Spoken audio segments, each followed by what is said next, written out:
Será que é possível a gente imaginar uma análise psicanalítica de um personagem tão icônico como Sam Porter Bridges do jogo Death Stranding? See the sunset, the day is ending. Eu considero, inclusive, esse jogo de uma temática extremamente psicanalítica. O Kojima, quando idealizou essa história, provavelmente deve ter percebido também um aspecto existencial, uma reflexão filosófica em cima de um personagem que é bastante crível, apesar da ficção ser calcada numa narrativa fantástica. De um mundo hipoteticamente apocalíptico, onde traz uma implicação real com algo que é sobrenatural. E apesar do sobrenatural estar sempre presente naquela história, o que mais nos deixa conectados são os conflitos reais e possíveis dentro de uma existência absolutamente humana. Porque o Sam Porter é, na verdade, humano real, crível.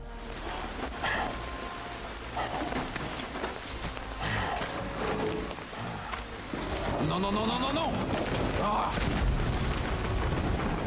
Ótimo. Dada a construção e a fundamentação desse personagem diante da narrativa e diante da verossimilhança que essa história traz. Se eu pudesse iniciar esse processo terapêutico, onde a análise é o privilégio em cima de uma narrativa, sendo ela trazida pela pessoa ou sendo ela visualizada através de um exercício ficcional, que é o jogo, eu diria que nós podemos explorar diversas camadas de realidades em cima da vivência do protagonista. E se você gostou da proposta do vídeo, eu te peço para que você me ajude curtindo com este like maravilhoso que você pode proporcionar aqui no vídeo. Também compartilhe para aquela galera que gosta de ficar refletindo sobre teorias de conspiração em cima de jogos e universos ficcionais. Por que eu tô falando sobre as diversas camadas de experiência do Sam Porter? Porque ele tem diversas formas de interagir com os afetos que ele acaba construindo ao longo da narrativa.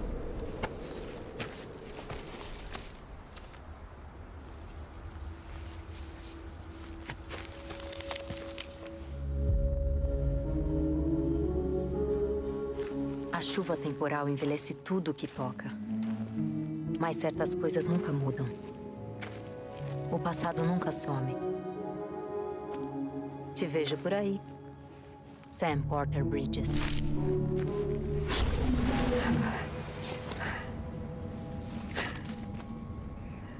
O objetivo dele é acabar conectando as pessoas, mesmo ele tendo preferência pelo isolamento próprio. A conexão que ele tenta evitar de toda forma, mas acaba gerando uma grande conexão emocional com o bebê. A conexão com o propósito que pode ser estabelecido diante de uma premissa onde ele deseja não ter responsabilidades. Mas enfim, de repente, um propósito muito maior e um senso de responsabilidade que, apesar de evitar, ele depois não nega. Sam, se não nos unirmos novamente, a humanidade não vai sobreviver. Não precisamos de um país. Não mais. Tá enganado. Assim não teremos futuro. Não, a América se foi.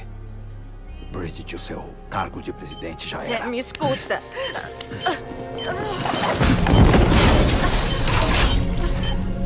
Os inúmeros enfrentamentos que ele acaba tendo com aqueles pseudo-fantasmas, né? Que são, na verdade, as sombras da própria personalidade, se a gente usar os aspectos simbólicos da psicanálise. E à medida que você acaba correndo e tentando evitar, pode ser que você piore mais ainda a dificuldade de sair do emaranhado que esses fantasmas, entre aspas, acabam te jogando pro chão e te puxando para a realidade deles, né? Tem também a simbologia da praia, que do ponto de vista da pessoa que está observando o mar ali na praia, aquele oceano na tua frente parece uma percepção de infinito, porque afinal de contas você olha para o horizonte e você não enxerga o outro lado do oceano. Então veja quantas e quantas simbologias podem ser exploradas diante de um personagem que evidentemente está sempre sendo posto à prova. Então vamos começar a organizar essa interpretação, esse reflexo, essa reflexão propriamente dita de um aspecto psicanalítico, vamos dizer assim, né? Evidente que a minha interpretação informação pode gerar uma espécie de contradição. É evidente que também você pode não concordar com aquilo que eu posso estar trazendo, e tá ótimo. O negócio é a gente refletir a respeito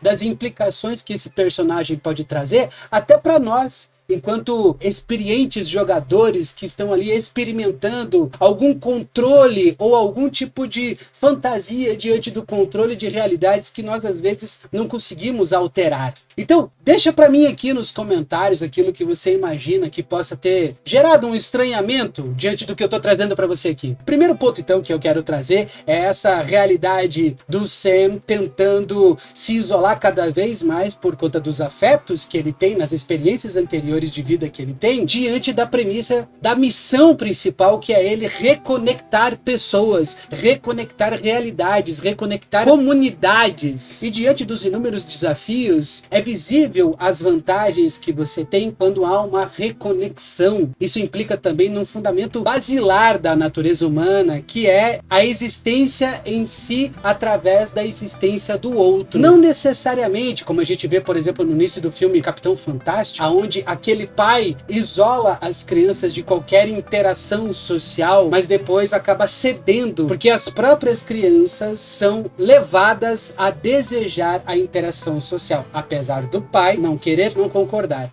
They have hot dogs. What's cola? Poison water. Aí você tem também outros filmes, como A Vila, do Mr. Night Shyamalan, que traz a perspectiva de uma comunidade isolada que acaba gerando também necessidades sociais, apesar do isolamento. Ou seja, nós nos enxergamos nos outros também. Nós nos aproveitamos do legado das gerações anteriores e também criamos expectativas, conservando as nossas experiências para as gerações posteriores. E diante de relacionamentos individuais, de afetos construídos a partir de uma dinâmica muito pessoal, você também acaba se enxergando no outro. Porque essa estrutura psíquica está montada diante de uma premissa fundamental, que é a gente perceber o quão nós somos vulneráveis aos olhos dos outros. Afinal de contas, nós viemos a este mundo e nós somos apresentados para este mundo através dos olhos dos outros. Então veja o quanto isso é forte na nossa realidade. Então é muito interessante como o próprio jogo traz essa defesa de ponto de vista. Ou seja, é mais positivo eu viver em sociedade do que eu apostar num desejo, numa fantasia e até, dependendo da situação, num fetiche de me tornar isolado do mundo. Até porque traz aquela visão meio de fim, né? Se eu quero estar isolado daquele mundo e reduzo a minha realidade a algumas limitações físicas, então, para mim, aquelas limitações se tornam a realidade. E aquilo tudo que eu não estou em conexão direta é só um aspecto fantasioso, é só um plano imaginário. Mas será que isso é possível de sustentar por muito tempo? Eu acredito que não, né? E o próprio jogo traz esse tipo de premissa. Por mais que você tente, parece que é da natureza humana buscar sempre um elo afetivo, uma conexão ou uma reconexão. Outro ponto muito emblemático nessa história é a relação do Sam Porter com o bebê. É impressionante como ele tenta de toda forma evitar esse afeto, mas é indiscutível como existe uma identificação evidente, principalmente quando as pessoas acabam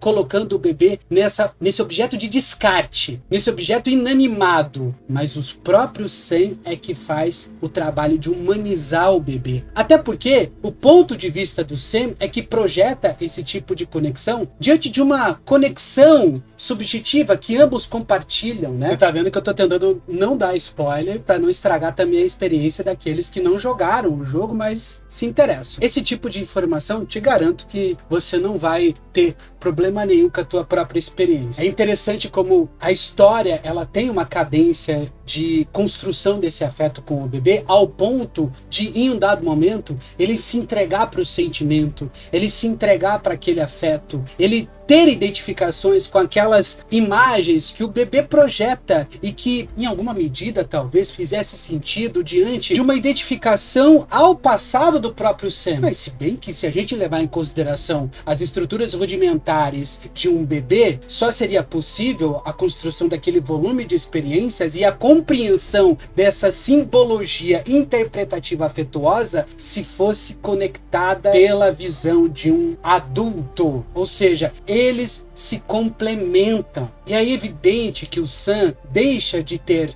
um afeto superficial por aquele bebê para se tornar parte fundamental da existência dele. É como se ele adotasse o bebê como um filho, como um irmão, como parte dele, como parte do corpo dele, tal como é a metáfora que o jogo traz. E aí as conexões que o bebê traz, as conexões afetuosas que o bebê traz, acabam se tornando também fonte de reflexão para o próprio Sam Porter. O que eu acho muito interessante, porque não exclui a individualidade do bebê, mas vale lembrar que aquilo pode ser uma espécie de interpretação distorcida, porque quem está trazendo aquela visão de realidade mesmo, é o Sam Porter. Ele acessa algumas memórias e alguns sentimentos rudimentares daquele bebê, e ele empresta o seu ponto de vista, a sua maneira de enxergar a realidade para o bebê também, e os dois se complementam. E em algum momento parece também para mim que o próprio Sam Porter investe numa espécie de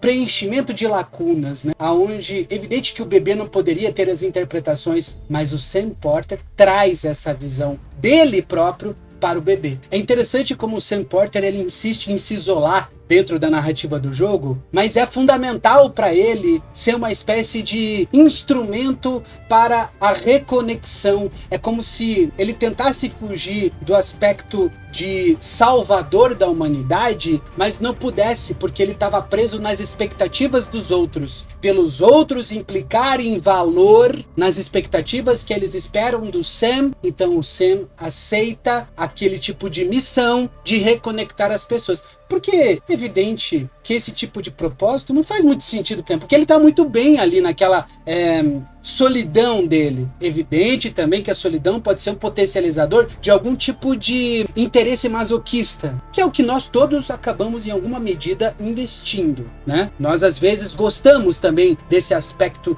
de solidão, dessa melancolia, ao ponto de às vezes nos flagrarmos escutando uma música que nos deixa melancólicos, né, na fossa, por conta de algum motivo consciente ou não. Apenas estou naquele momento, naquela fase triste, e aí eu invisto nessa tristeza, alimentando mais ainda os meus aspectos deprimidos. Vai entender o fato que também temos esse tipo de interesse. Mas tal como as pessoas acabam criando expectativas, ele não consegue evitar que essas expectativas sejam frustradas. Então, em alguma medida, o propósito do Sam é, na verdade, também alimentado, essa ação em busca do propósito, que todos têm de expectativa, é alimentado pela própria insegurança do cara. Porque o cara acaba alimentando no inconsciente, talvez, a aceitação dos outros.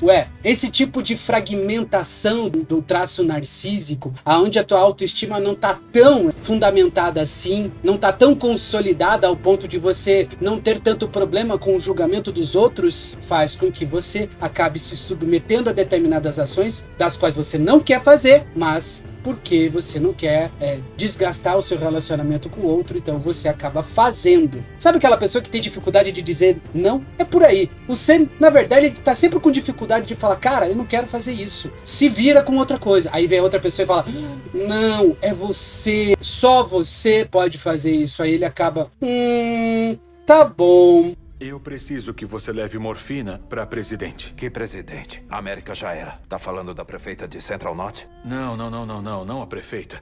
A América ainda existe, Sam. A presidente está nos estágios finais do câncer. Ela está definhando. Mas temos tempo. Por que eu? Por que você não leva? Na verdade, eu estou na ala de isolamento, no grande prédio do Triângulo. A morfina está aqui. Agora, a Bridges inicia um contrato com Sam Porter. Qual é? Vocês têm morfina aí? Pra que isso? Fala a verdade. A verdade, Sam, é que a última presidente da América quer te ver pessoalmente. Vai ter coragem de recusar mesmo? Excelente. Tá, é uma boa hipótese essa que eu tô estabelecendo. Outra boa hipótese é ele fazer esse julgamento imaginando que, por ele negar a princípio, aí a pessoa acaba investindo esse tipo de convencimento, aí ele pode ser, né, não tô falando que ele pode imaginar que, ok, já que você está pedindo, eu vou. Como se ele precisasse também de um reforço, percebendo o outro a validação, percebendo o outro a expectativa de que ele em si é importante. Olha quanta coisa a gente pode perceber nesse tipo de game, de narrativa, de história. Outra coisa muito interessante que dá pra gente avaliar nesse tipo de jogo é a relação da morte com a praia. Será que é morte mesmo? Porque toda vez que o Sam morre, né, ele vai para a praia e da praia ele renasce. Ah, daí alguém pode falar, não, mas isso são fundamentos religiosos, espíritas, ele está reencarnando. Não, pode ser que a morte seja psíquica, ou não seja a morte, seja o resgate de um inconsciente. Ele foi para um lugar intangível e volta. A praia é uma espécie de imensidão. A praia é o limite, a borda entre o que é infinito, que é a figuração, né, a simbolização ali do oceano, do que é finito, ou seja, a tua relação com a terra, com a realidade, pode ser? Eu sei que a praia é uma simbologia muito forte, onde explora justamente esse limite do que é prazeroso diante de um impulso de morte, diante de um impulso de sobrevivência. É o conflito mais evidente, é onde você também, esperando uma relação com o próprio game, sim, você volte à vida, porque é sobre isso. Se você não voltar à vida, acabou. E ninguém quer acabar. Você quer continuar, você quer ver o desenlace daquela história, você quer ter mais experiências vívidas. É sobre pulsão de vida, é a contradição, é o limite, é a nossa própria relação com um conflito, porque nós somos contraditórios. Da mesma forma que investimos numa pulsão de morte, e quando eu falo pulsão, gente, eu tô falando sobre impulsos, tá?